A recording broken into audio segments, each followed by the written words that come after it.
Assalamualaikum warahmatullahi wabarakatuh. Alhamdulillahilladzi an'ama alaina bi ni'matil imani wal islam wa hadana bi sayyidi khairil anam sayyidina wa habibina wa syafi'ina wa maulana Muhammadin wa ala alihi wa ashabihi ajma'in, amma ba'du. Yang sama-sama kita hormati dan yang kita muliakan orang tua kita, Bapak Dr. Andes Haji Darsono, Ketua Yayasan Sasmita Jaya, dan juga orang tua kita Bapak Dr. Haji Dayat Hidayat selaku Rektor Unpam. Kita doakan mudah-mudahan beliau sehat walafiat, panjang umurnya sehingga bisa membimbing kita semua, amin ya robbal.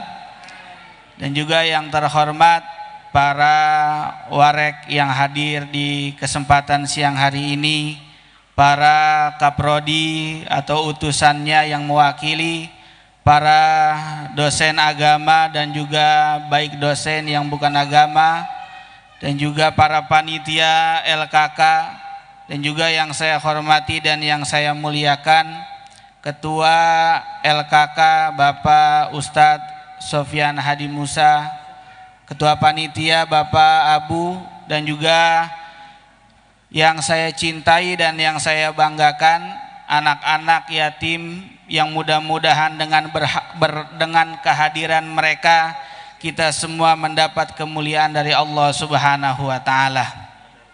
Alhamdulillah wa syukurillah, pada hari ini 10 Muharram kita bisa berkumpul sama-sama memperingati Muharram sekaligus santunan kepada anak-anak yatim. Mudah-mudahan silaturahim kita, niat baik kita menjadikan sebab Allah Subhanahu wa taala memberikan kita panjang umur dalam taat kepada Allah Subhanahu wa taala, amin ya robbal.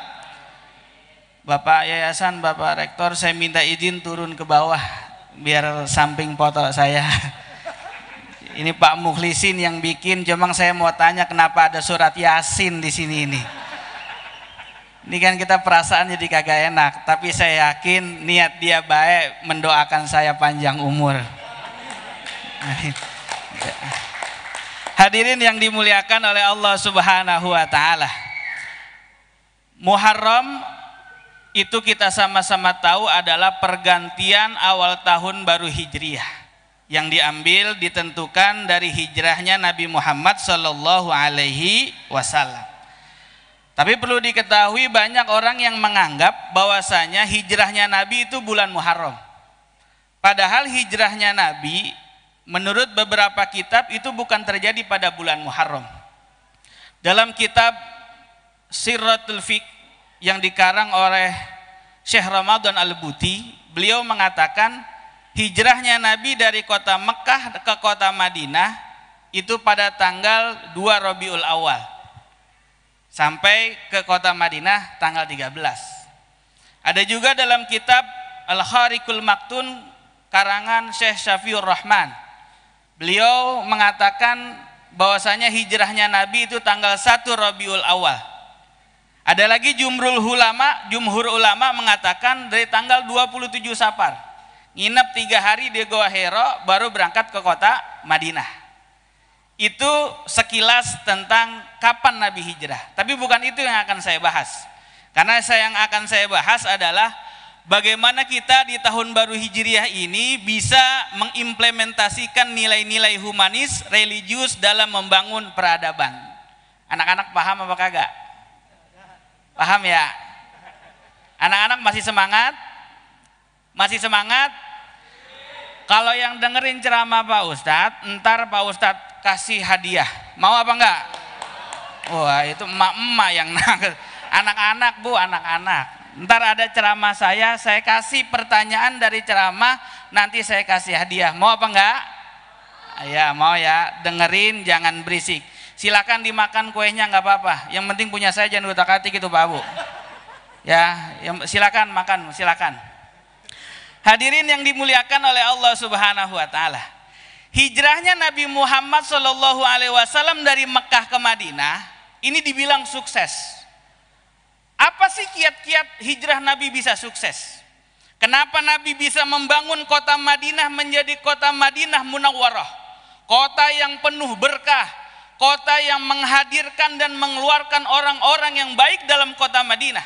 Ternyata dalam sejarah ada beberapa hal yang bisa kita ambil pelajaran, minimal 3 yang akan saya bahas. Yang pertama yang kita ambil pelajaran, hijrahnya Nabi dari kota Mekah ke kota Madinah, ternyata yang Nabi terapkan pertama kali di kota Madinah adalah bangun masjid. Masjid apa? Masjid Quba. Ada yang pernah ke sana? Ya, mudah-mudahan yang belum pernah ke Masjid Quba, mudah-mudahan besok berangkat semua. Ya besok hari Minggu berangkat kemana kayak besok mak gitu. Tapi penting besok berangkat kita semuanya ya. Itu Masjid Quba yang pertama kali Nabi bangun. Kenapa? Karena Nabi tahu dari masjid menjadi sentral kebaikan. Masjid menjadi sentral untuk menyebar kedamaian, kebaikan-kebaikan. Dari masjid mengeluarkan orang-orang yang baik walaupun dulunya nggak baik.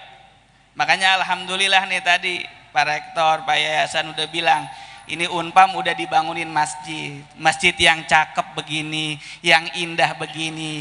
Masjidnya udah dibangun, tinggal kita yang ngisiin, insya. Jangan bikin masjid kayak bikin kurung batang. Bikin rame banget, rame-rame bikin, kira yang ngisi mah ogah. Tapi kita bikin masjid, kita isi. Kenapa? Dari masjid akan mengeluarkan orang-orang yang baik. Jangankan ibadah, orang ke masjid buang air kecil aja udah pasti dapat berkah. Nggak pernah sholat nih, tahu-tahu ke masjid buang air kecil, keluar dari masjid apa kata orang? Ya udah tobat itu dia, ya kan?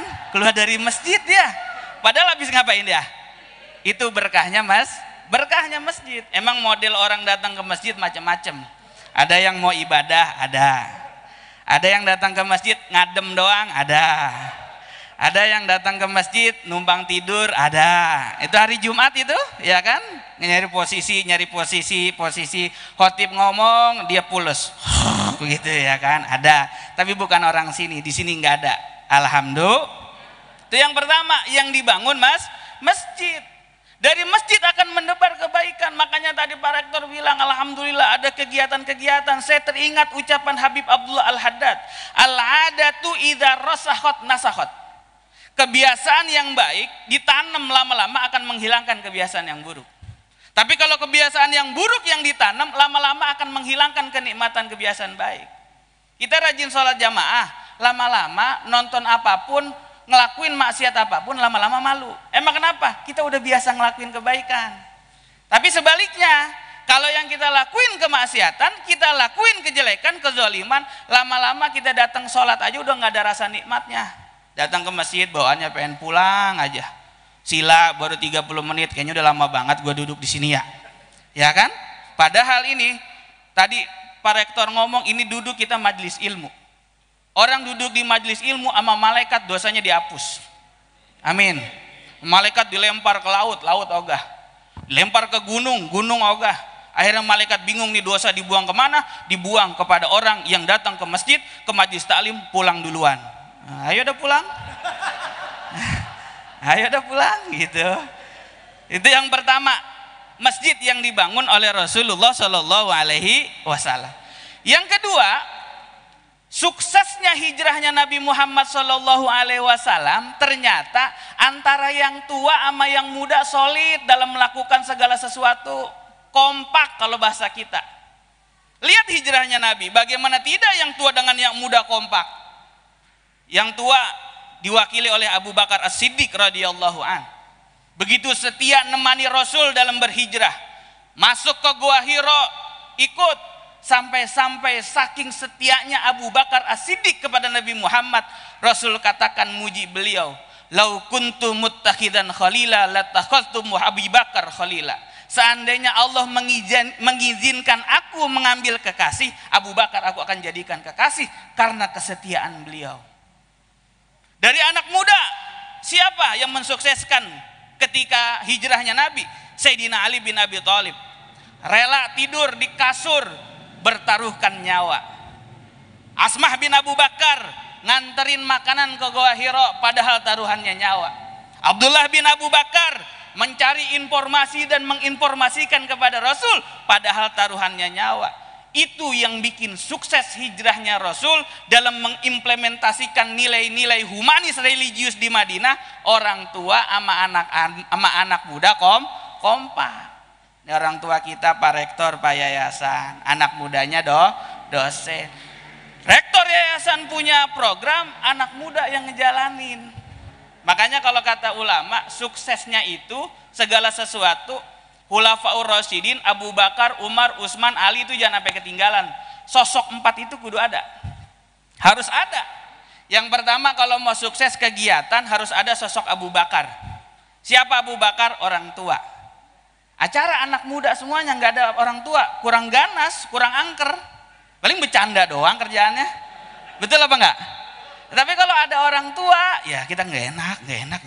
Ini aja ada Pak Rektor sama Pak Yayasan, ada yang mau pulang, entar dulu nggak enak, masih ada, gitu, ya kan? Iya, ini gue udah ditelepon mulu ini, ya udah ntar dulu, nggak enak kita. Orang tua sosoknya perlu. Yang kedua siapa? Umar bin Khattab. Siapa Umar bin Khattab? Yang berani tanggung jawab. Siapa itu? Kalau ada kegiatan agama, kudu ada yang berani tanggung jawab, yang belain. Pak Warek misalnya. Udah laksanain, kurang apa bilang sama saya, bilang doang, ya bilang pokoknya bilang aja, bilang pokoknya gitu, yang penting bilang sama saya, Pak ini kurang sound system, pakai di sana, punya siapa, pakai aja punya siapa, gitu, ya kan? Harus ada Umar bin Khattab yang ngelindungin setiap kegiatan yang baik. Sosok yang ketiga yang dibutuhkan dalam setiap kegiatan, sosok Utsman bin Affan. Siapa? Orang kaya, dermawan. Lah kalau mau bikin acara santunan, izin, Pak saya mau bikin santunan, ya saya bantuin doa, Pak santunan, doa semua. Lah bocah santunan doa jadinya. Kagak bisa, kudu ada yang punya duit, kudu ada yang nyumbang. Lah emang beli makanan nggak pakai duit? Bikin banner nggak pakai duit? Lah ngundang ustadz emang nggak pakai duit? Nggak Pak, bercanda. Enggak, ini mah saya ngomong doang ini. Karena kata guru saya, kalau ceramah di mana-mana muhi ngarepin amplop dosa. Lebih dosa lagi ngundang ceramah nggak dikasih amplop. Bu Pil pikirin tuh. Bu Pil bendahara pikirin pokoknya. Itu sosok yang ketiga. Sosok yang keempat adalah siapa? Ali bin Abi Thalib, yang semangat nih, yang punya tenaga, yang punya nilai juang masih banyak, yang masih punya semangat perlu. Ini dah panitia, dosen-dosen LKK. Ini jadi panitia nih anak muda semua. Insya Allah mudah-mudahan dosen LKK berkah semua. Ya saya termasuk dong, saya dosen juga gitu. Itu yang kedua, yang menjadikan hijrah sukses, bisa mengimplementasikan nilai religius dan humanis di Madinah. Orang tua dan anak muda solid dan kompak. Yang ketiga, yang terakhir, hijrah ini bukan perkara mudah, perkara berat. Sayyidina Abu Bakar As-Siddiq rela ninggalin hartanya semuanya. Sayyidina Abu Bakar As-Siddiq bukan orang susah, orang kaya. Dia tinggalin hartanya semua, dia bawa secukupnya nemenin Rasul pindah ke Madinah. Apa yang bikin mereka pada mau? Apa yang bikin sukses hijrah tersebut? Niatnya adalah lillah dan fillah. Lillah walir rasuli, karena Allah dan karena Nabi Muhammad sallallahu alaihi. Ini ngumpulin anak-anak yatim begini kan kalau bukan karena lillah wali rasuli berat. Mungut sumbangan, mungut bantuan, kalau bukan karena Nabi Muhammad dan karena Allah berat. Makanya alhamdulillah kegiatan ini mudah-mudahan niatnya lillah wali rasuli, sehingga anak-anak yatim yang datang di sini yang memang mereka adalah anak-anak kita mendapatkan kebahagiaan. Amin ya robbal. Saya kalau ngelihat anak yatim Pak Rektor mohon maaf, saya ingat sama ibunya. Maksudnya kehebatan perempuan. Ini mah pikirannya jelek aja nih. Pak Abu pikirannya kan gitu. Maksud saya ini bukti ketangguhan perempuan nih. Memang ayat Al-Quran dikatakan ar-rijalu qawwamuna 'alan nisa. Laki itu lebih kuat dari perempuan. Tapi ada berapa aspek perempuan lebih hebat dari laki-laki. Yang pertama apa hebatnya perempuan? Soal ngurusin anak. Laki sama perempuan, laki sehebat apapun ngurusin anak, hebatan perempuan. Contoh, suami istri, punya anak 5 biji kecil-kecil kayak batu baterai. Setahun lahir dia. Meninggal dunia bapaknya, itu bocah jadi yatim. Pertanyaan saya, itu anak hidup apa kagak? Sekolah apa kagak? Gede apa enggak? Kuliah apa enggak? Tuh hebatnya perempuan. Kita balik. Ntar dulu. Suami istri punya anak 5 biji kayak batu baterai. Setahun lahir. Saking seringnya lahir, anak ketiga nggak pakai ngeden lagi. Tepok perutnya, prok, jatuh.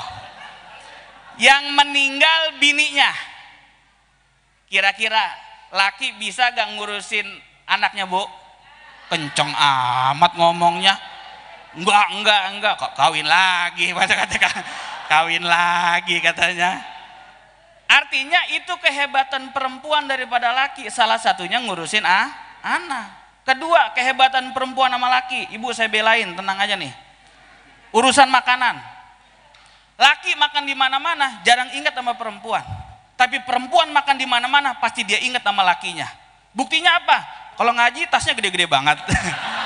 Ada kue dimasukin, lontong dimasukin. Dia lupa di tasnya ada Yasin, akhirnya Yasin makan lontong. Ada Ratib makan gemblong akhirnya. Tuh, hebatnya perempuan. Yang ketiga, hebatnya laki sama perempuan. Laki nyari duit, tapi perempuan lebih jago nyari duit. Duit di mana aja dia nemuin. Lah kita udah umpetin, itu duit apaan, Bi? Ya, duit sial ini ya, pakai ketahuan juga lagi. Tuh, hebatnya perempuan. Makanya anak-anak yang hadir di sini perlu kita bina. Tadi Pak Rektor mengajarkan kepada kita, sayangi mereka. Karena kata ulama, kesolehan akhlak itu lebih diawali daripada kesolehan ilmu. Kalau orang kesolehan akhlak dari kecil sudah diajarkan, sudah dewasa dimasuki kesolehan ilmu jadi nur, jadi cahaya buat dia. Tapi sebaliknya, ini anak akhlaknya nggak diajarin, udah gede ternyata punya kecerdasan luar biasa, udah gede baru diajarin kesolehan akhlak. Awas, hati-hati, itu lebih susah. Kenapa? Sifat sombong udah ada dalam diri mereka. Sifat takabur udah ada dalam diri mereka. Mereka bisa menjawab apa yang kita ajarkan. Maka kita doakan mudah-mudahan anak-anak soleh, anak-anak yatim di sini mudah-mudahan menjadi anak yang soleh dan soleha, menjadi penerus kita semua. Amin ya robbal. Saya mau tanya, anak-anak mau kuliah di Unpam nggak? Nah, nggak ada yang mau ini. Mau kuliah di Unpam nggak? Ntar insya Allah nanti ya, jangan sekarang masih kecil. Nanti bisa kuliah di Unpam semuanya. Amin ya robbal. Pertanyaan dari Pak Ustadz. Yang pertama, siapa yang tahu sahabat yang nemenin Nabi Muhammad di Goa Hiro? Angkat tangan, maju ke depan. Angkat tangan, ya ilaha illallah. Angkat tangan. Siapa? Ayo sini maju Neng, sini maju. Maju, sini. Ayo maju. Tuh, pakaian kerudung dulu sama Pak Robi itu. Pakaian kerudung dulu. Jangan-jangan IO-nya Pak Robi nih. Oh, ada permen. Ini buat saya apa buat bocah? Nah, buat saya pisahin. Enak aja. Ayo sini. Ya, kayak yang nyanyi Aisyah ini. Ya, siapa namanya? Aira. Oke, pertanyaan Pak Ustadz. Siapa nama Pak RT di Mekah?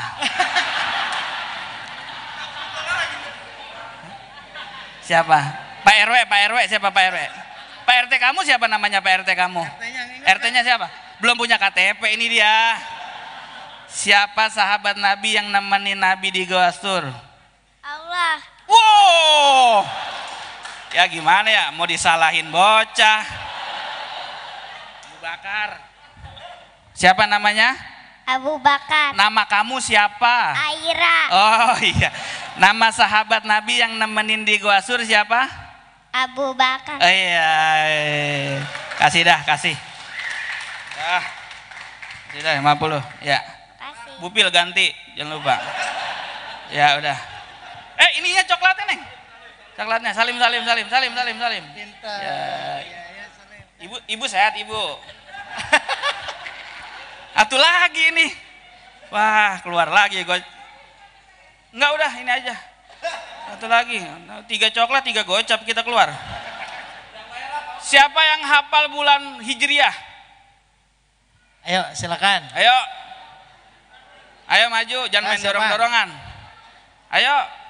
Salah aja saya bagi duit. Itu sahabat Nabi Allah aja saya kasih duit. Ayo, sini maju. Sahabat Nabi Allah dia bilang, saya kasih duit. Ayo, siapa? Nggak ada. Ada, Ini karena- tunggu Pak Ustadz. Waktu Ayo. ini karena waktu. Ayo, siapa? Bu. Ayo, Bu. Ya Neng, di situ aja. Mau maju sini dah. Ayo cepetan. Pak, maaf ini ya, pakai kuis biar kelihatan dia resep. Ayo sini. Ini Neng. Ya malu-malu nih udah gedean dikit soalnya. Kalau tadi masih polos banget. Siapa namanya? Pakai ini, pakai mic. Cahaya. Cahaya. Kelas berapa? Kelas 7. Siapa nama kepala sekolahnya? Nggak ada ya. Oke, pertanyaan Pak Ustadz. Ya udah. Ya. Pak RT tahu Pak RT namanya, nama RT. Pak RT siapa? Nama Pak RT di rumah? Nggak tahu. Coba sebutkan bulan Hijriah. Betul. Belum. Lama banget. Ayo, sebutkan bulan Hijriah. Silakan. Muharram, Safar, Rabiul Awal, Rabiul Akhir, Jumadil Awal, Jumadil Akhir, Rajab, Syaban, Ramadan, Syawal. Syawal, Zulqa'dah dan Zulhijjah. Ya, alhamdulillah. Ini pegang dulu coklatnya. Iya, pegang dulu coklatnya, ambil dulu. Ya. Lah terserah saya mau ngasih berapa, dipaksa. Lah kita mau ngasih berapa aja juga terserah. Ya kan? Terserah. Ya. Lah. Ya udah nih. Ya, udah. Makasih ya, salim. Ya. Mudah-mudahan manfaat semuanya, amin ya robbal. Itu saja Pak Rektor, Pak Yayasan, Pak dosen semua yang bisa saya sampaikan. Mohon maaf atas segala kekurangan karena berdirinya saya di sini karena diberikan kesempatan oleh LKK dan teman-teman. Bukan karena saya bisa, bukan karena saya jago. Saya yakin banyak teman-teman yang lebih bisa, lebih alim daripada saya. Saya di sini juga saling membutuhkan. Jamaah butuh saya yang bicara, saya bicara juga butuh jamaah yang menyaksikan. Lah kalau saya bicara sendirian doang di sini, coba kira-kira, ya kan? Dianggapnya nggak waras saya ntar. Mudah-mudahan silaturahim kita ada keberkahan. Doain saya Pak Rektor, Pak Yayasan, insya Allah besok mau ada tausiah lagi ke Singapura dan ke Malaysia. Itu kalau ada yang ngundang. Ya, kalau kagak ada ya di rumah aja saya. Assalamualaikum warahmatullahi wabarakatuh.